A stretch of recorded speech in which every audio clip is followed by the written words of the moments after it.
엔비디아만 들고 있으면 인생 역전할 줄 알았죠. 정신 차리세요.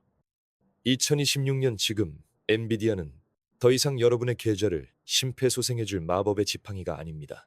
2023년에 그 미친 듯한 폭등? 그건 정보의 비대칭이 만든 우연이었을 뿐입니다. 이제 전 세계 개미부터 기관까지 엔비디아가 좋은 거 모르는 사람 있습니까? 모두가 아는 호재는 더 이상 호재가 아닙니다. 그건 그냥 가격일 뿐이죠. 상식에 투자하면서 수익률은 비상식을 기대하는 것. 그게 바로 여러분이 가난해지는 이유입니다. 자, 냉정하게 따져봅시다. 여러분이 열광했던 챗 GPT. 그거 지금 여러분 월급을 대신 벌어다 주고 있나요? 아니면 우리 동네 편의점 알바 대신 물건이라도 진열해 주던가요? 고작 신화 쓰고 그림 그리는 뇌만 비대해진 AI의 시대는 끝났습니다.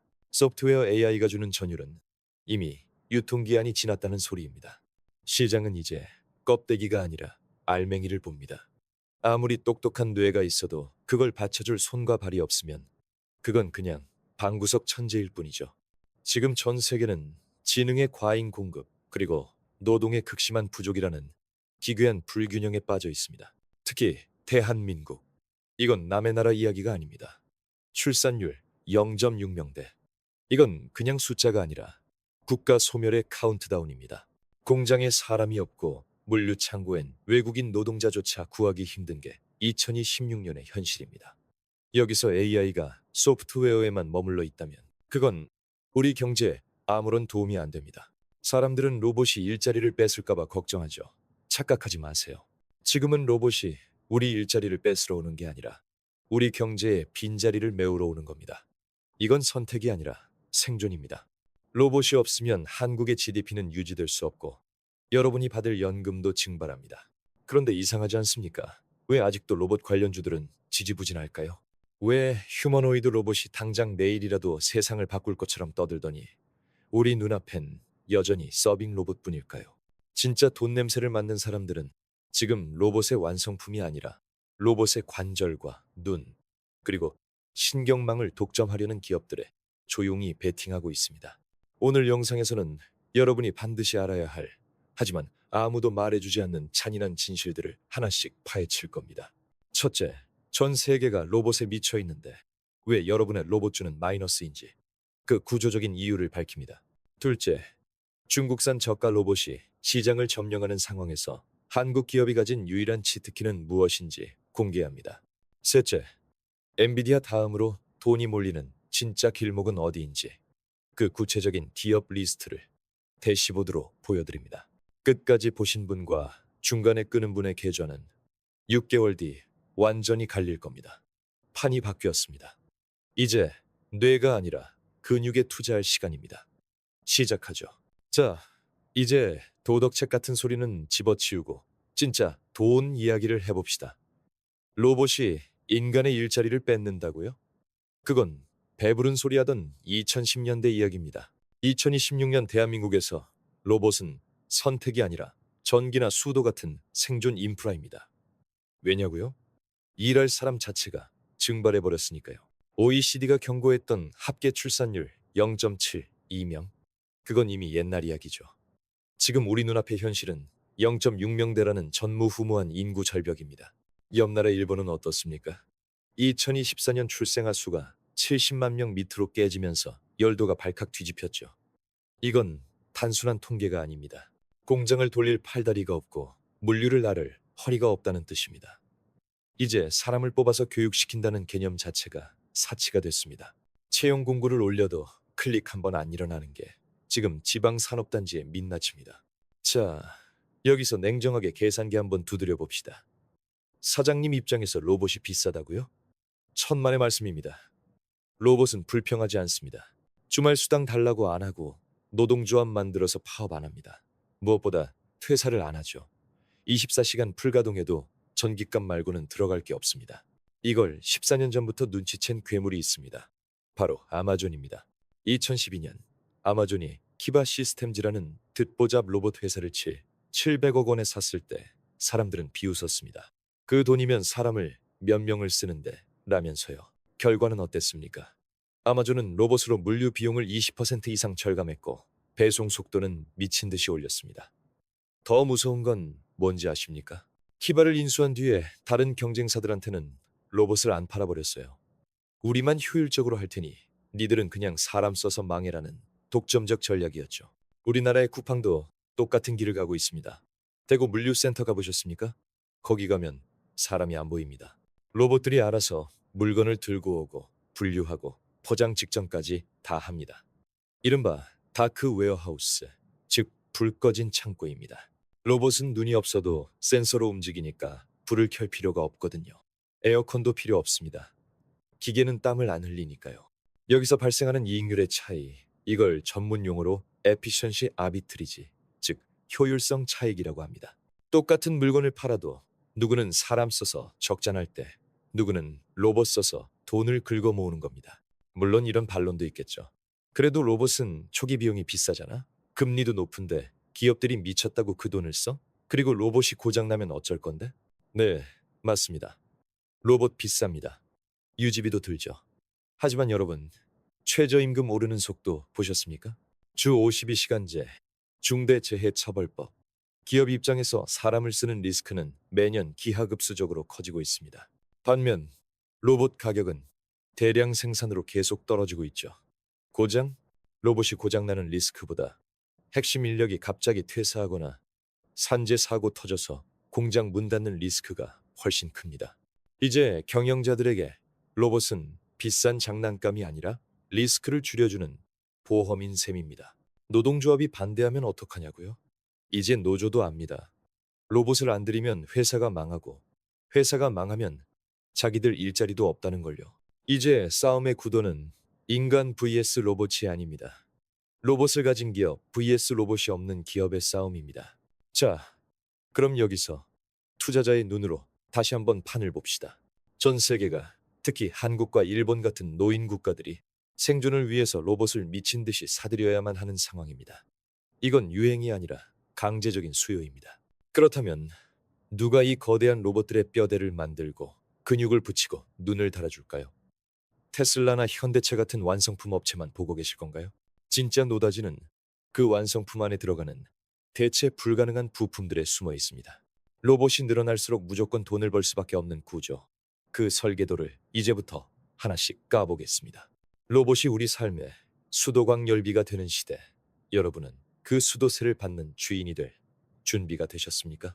여러분, 혹시 로봇계의 애플을 찾고 계십니까? 테슬라나 특정 브랜드의 로봇이 세상을 통일하고 여러분은 그 주식을 들고 강남 빌딩을 사는 달콤한 상상 말입니다. 미안하지만 그 꿈은 일찌감치 접으시는 게 좋을 겁니다. 왜냐고요? 여기는 스마트폰 시장이 아니라 한치의 양보도 없는 산업 현장이기 때문입니다. 자, 여러분이 삼성전자 반도체 공장장이라고 칩시다. 3나노 공정의 핵심 기밀이 돌아가는 그곳에 일론 머스크의 클라우드와 연결된 로봇을 들여놓으시겠습니까? 로봇이 학습한다는 건 그 공장의 모든 움직임과 설비 구조를 자기네 서버로 쏜다는 뜻입니다. 이건 로봇을 사는 게 아니라 우리 집 안방에 도청 장치를 설치하는 꼴이죠. 대기업들이 바보입니까? 그들은 절대로 특정 업체가 데이터 주권을 쥐는 닫힌 생태계를 허용하지 않습니다. 바로 이 지점을 정확히 파고든 여우 같은 존재가 있습니다. 네, 여러분이 잘 아시는 그 이름, 엔비디아입니다. 젠슨 황은 직접 로봇을 만들어서 공장들과 싸울 생각이 눈꼽만큼도 없습니다. 대신 그들은 프로젝트 그루트 GR0T와 아이작 N1이라는 판을 깔아버렸죠. 이게 무슨 뜻이냐? 로봇 몸통은 니들이 알아서 만들어. 대신 그 로봇의 머리랑 신경망은 우리가 만든 표준 OS를 써. 그래야 데이터도 안전하게 관리하고 개발도 빠를 거 아냐? 라고 꼬드기는 겁니다. 윈도우가 PC를 직접 안 만들어도 전 세계 사무실을 장악했듯이 엔비디아는 로봇의 HOS를 꿈꾸고 있는 거죠. 2026년 지금 엔비디아가 왜 자꾸 오픈 생태계를 강조할까요?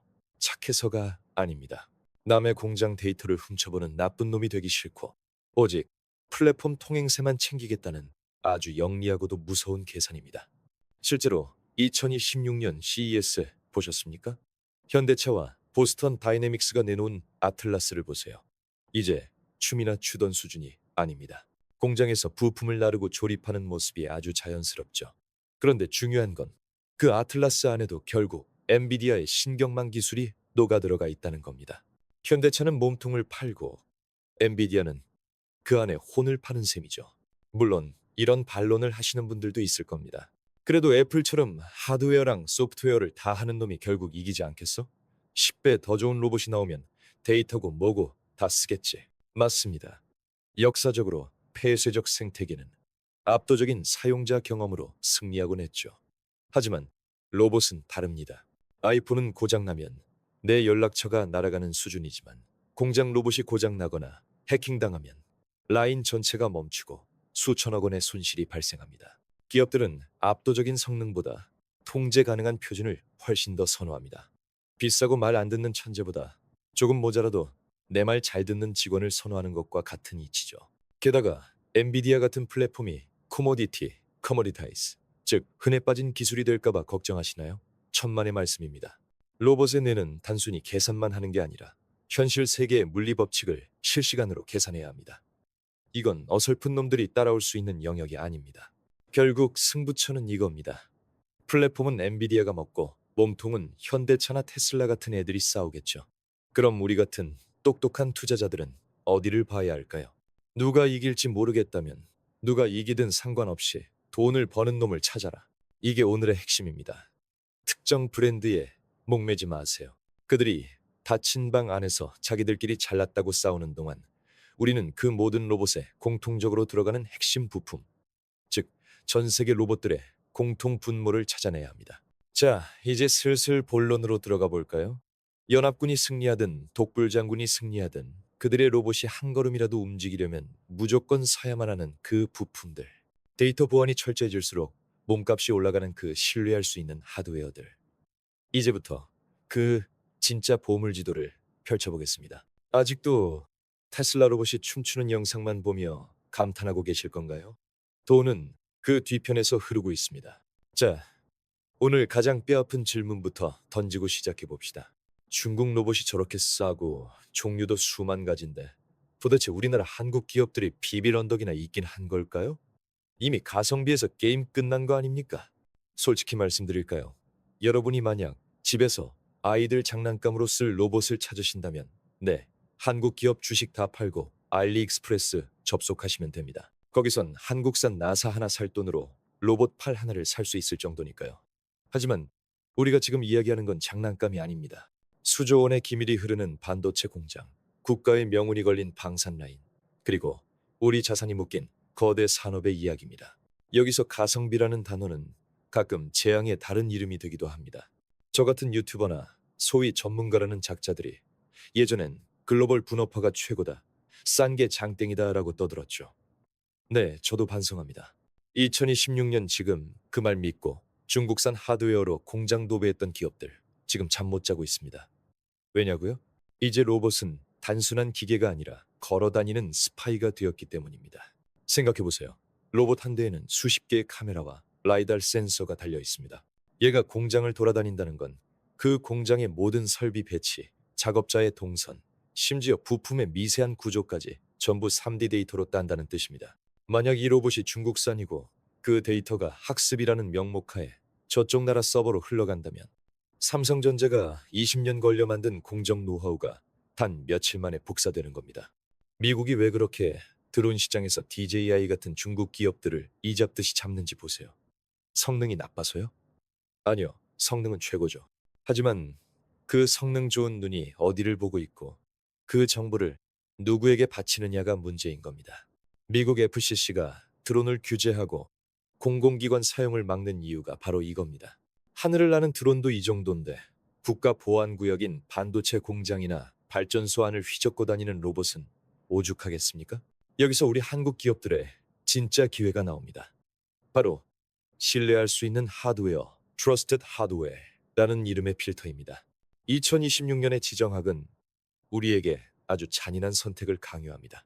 중국산보다 50% 비싸도 우리 편넌 차이느 제품을 써라. 아니면 우리 시장에서 장사할 생각 마라. 이건 권고가 아니라 강제 집행입니다.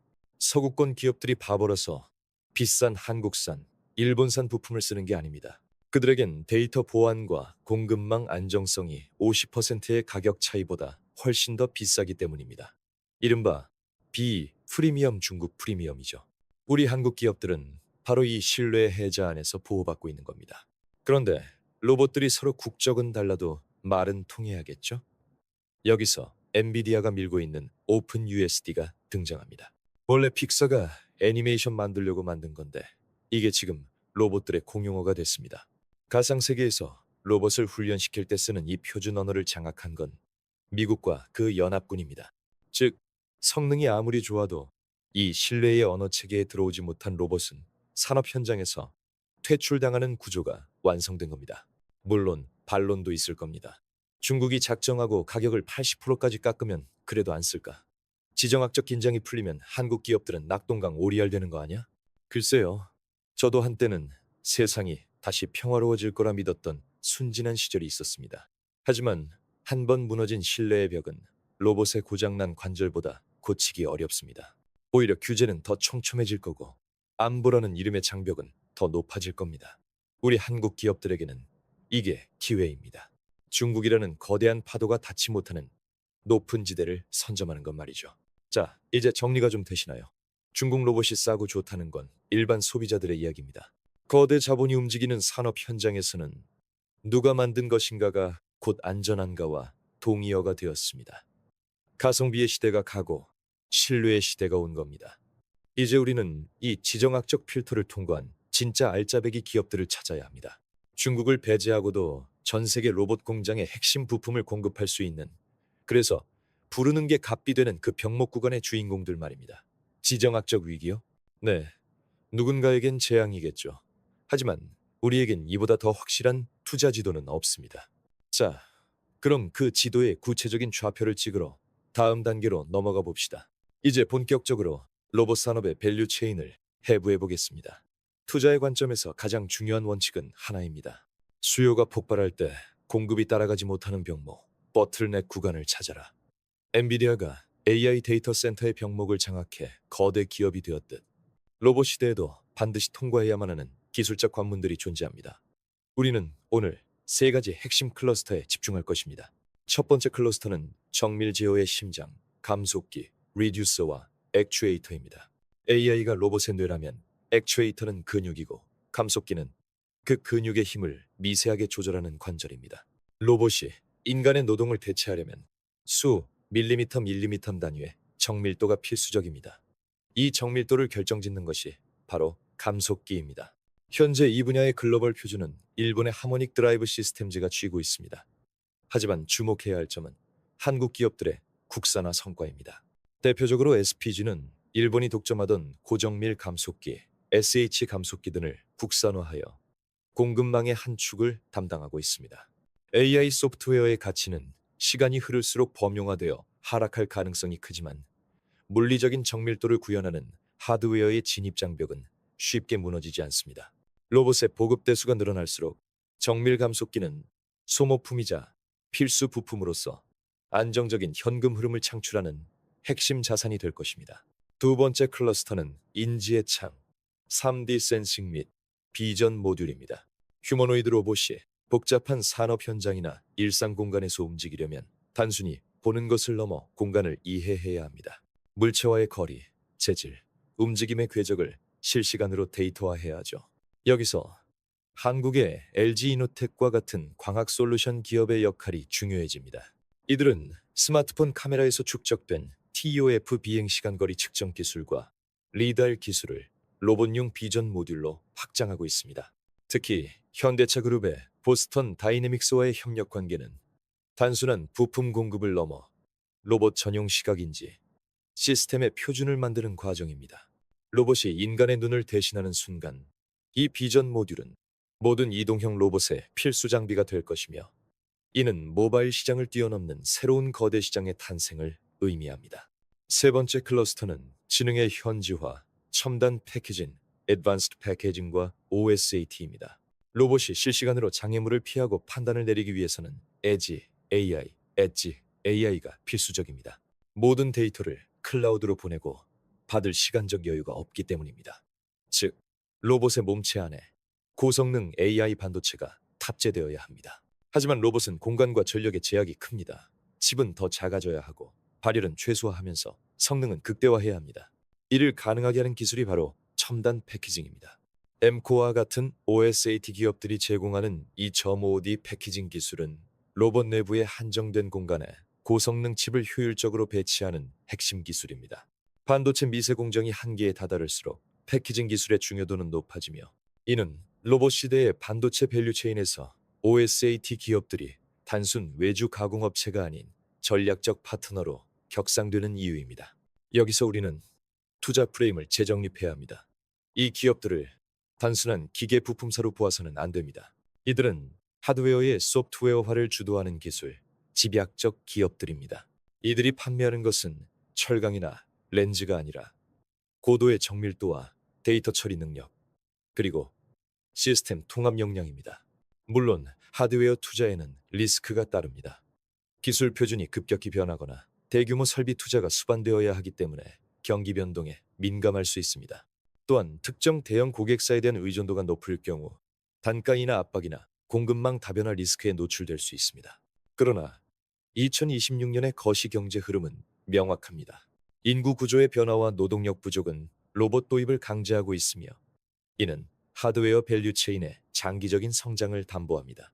우리는 누가 완성차 형태의 로봇을 먼저 파느냐에 집중하기보다 그 로봇들이 움직이기 위해 반드시 구매해야만 하는 기술적 병목을 누가 쥐고 있는가를 추적해야 합니다. 이제 이 데이터들을 어떻게 관리하고 어떤 신호를 포착했을 때 행동해야 하는지 실전 투자를 위한 인베스터 대시보드를 구축해 보겠습니다. 논리는 세워졌습니다. 이제는 실행의 영역입니다. 이제 뜬구름 잡는 이야기는 여기서 끝내겠습니다. 2026년의 시장은 더 이상 꿈을 먹고 자라지 않습니다. 오직 실적과 독점력으로 증명된 숫자만이 여러분의 계절을 지켜줄 것입니다. 지금부터는 여러분이 당장 실천해야 할 라이플 슈팅 투자 전략과 구체적인 행동 지침을 전달하겠습니다. 첫 번째, 종목을 고를 때 반드시 거쳐야 할 병목 필터입니다. 우선 제품의 교체 주기가 긴 기업을 찾으십시오. 로봇 관절의 정밀도나 센서의 신뢰성은 한 번 검증되는 데만 최소 2년 이상이 걸립니다. 이렇게 검증 장벽이 높은 기업은 한 번 공급망에 진입하면 경쟁자가 쉽게 치고 들어올 수 없습니다. 다음으로 특정 브랜드에 종속되지 않은 기업을 선별하십시오. 테슬라가 이기든 현대차가 이기든 상관없이 모든 로봇 제조사가 줄을 서서 사야만 하는 부품을 만드는 기업이 진짜 승자입니다. 로봇의 생산량이 늘어날수록 이들의 이익은 저절로 늘어나는 구조여야 합니다. 두 번째, 매주 확인해야 할 세 가지 핵심 실전 지표입니다. 1. 공급망 채택 신호 확인. 단순한 뉴스 기사가 아니라 기업의 IR 자료나 공시 시스템에서 실제 제품에 부품이 채택되었음을 알리는 소식을 확인하십시오. 특히 글로벌 전시회에서 공개된 주요 로봇들의 내부 구성품 리스트에 우리 기업의 이름이 포함되어 있는지가 가장 확실한 증거입니다.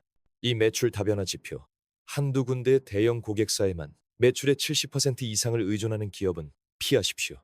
진정한 기술 강자는 전 세계 수십 개의 로봇 제조사를 고객으로 거느리며 가격 결정권을 행사합니다. 3. 현장 검증 이력. 해당 부품이 실제 반도체 공장이나 자동차 생산 라인에서 가동된 이력이 있는지를 보십시오. 실험실 안에서의 성공과 실제 산업 현장에서의 생존은 완전히 다른 차원의 이야기입니다.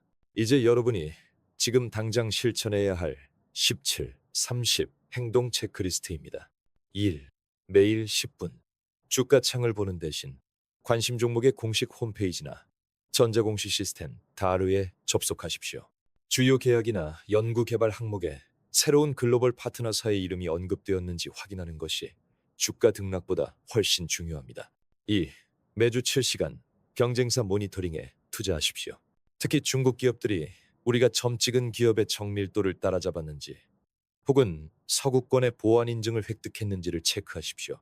만약 우리 기업의 보안 해자가 여전하다면 주가 조정은 오히려 매수 기회가 됩니다. 3. 매달 30일 포트폴리오의 지정학적 안전성을 재점검하십시오. 우리 기업이 미국이나 유럽의 보조금 정책에서 제외되지는 않았는지, 공급망의 탈중국화가 계획대로 진행되고 있는지를 확인하고 비중을 조절하십시오. 투자자 여러분, 2023년에 챗 GPT가 뉴스였다면 2024년에 엔비디아는 주식이었고 2026년의 로봇은 현실의 결핍을 해결하는 도구입니다. 로봇을 구경만 하지 마십시오.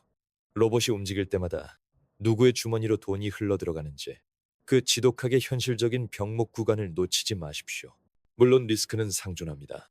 로봇의 상용화가 예상보다 지연될 수 있고 현재의 주가가 미래 가치를 과도하게 선반영했을 수도 있습니다. 지정학적 구도가 변해 공급망의 판도가 바뀔 가능성도 배제할 수 없습니다.